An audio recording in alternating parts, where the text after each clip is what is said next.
On regarde ensemble le budget d'un adulte de 30 ans qui vit à Amos avec son chien. Elle gagne 55 000 par année comme gérante d'une boutique et est aussi technicienne en pose d'ongles et fait 1700 par mois. Son salaire net est de 1500 par paye comme gérante de boutique, donc on va partir sur un budget de 2 payes, donc 3000 On va aussi assumer que le 1700 qu'elle gagne comme technicienne en pose d'ongles, c'est après ses dépenses et ses acomptes provisionnels pour payer les impôts sur ses revenus. La personne est propriétaire et son hypothèque est 920 par mois.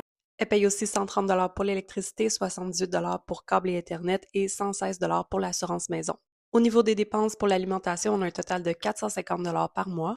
Pour le transport, on a 450 pour le paiement automobile et l'assurance auto et 50 pour de l'essence. Il y a une partie qui est absorbée par son emploi. Au niveau des dépenses de la vie de tous les jours, on a un total de 614 qui est divisé entre des abonnements, assurance vie et maladie, des soins personnels, la pharmacie et les dépenses pour son chien. Ensuite, pour ce qui est des dépenses annuelles, on a 5 196 pour les taxes municipales, 154 pour les taxes scolaires, 3 000 pour un voyage d'affaires, 1 800 pour des vacances et 720 pour le déneigement. Il faudrait donc qu'elle mette de côté environ 905 par mois pour s'assurer d'avoir assez d'argent pour couvrir ces dépenses-là.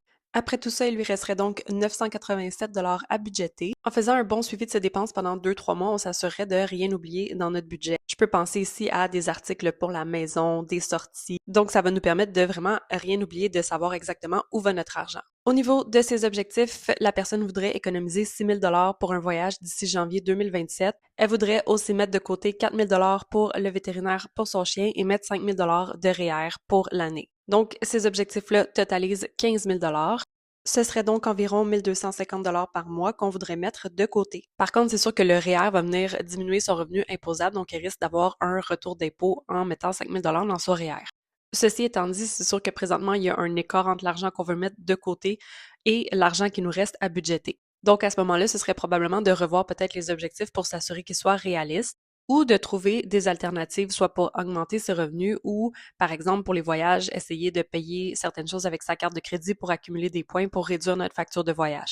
Pour le vétérinaire, on pourrait aussi explorer l'alternative de prendre une assurance pour le chien. Donc, au lieu d'avoir 4 000 de côté pour le vétérinaire, on pourrait peut-être réduire un peu ce montant-là et payer une assurance par mois qui va couvrir les frais médicaux si c'est nécessaire pour le chien. Puis finalement, étant donné qu'on a budgété un mois de 2 payes, c'est sûr qu'il va y avoir 2 mois avec une paye additionnelle, donc on pourrait attribuer cette paye-là à certains de nos objectifs financiers. Je termine en te rappelant que tu peux te procurer mon modèle de budget via le lien sur mon profil et tu peux aussi remplir mon formulaire d'analyse budgétaire si tu veux que ton budget se retrouve dans une vidéo comme celle-ci.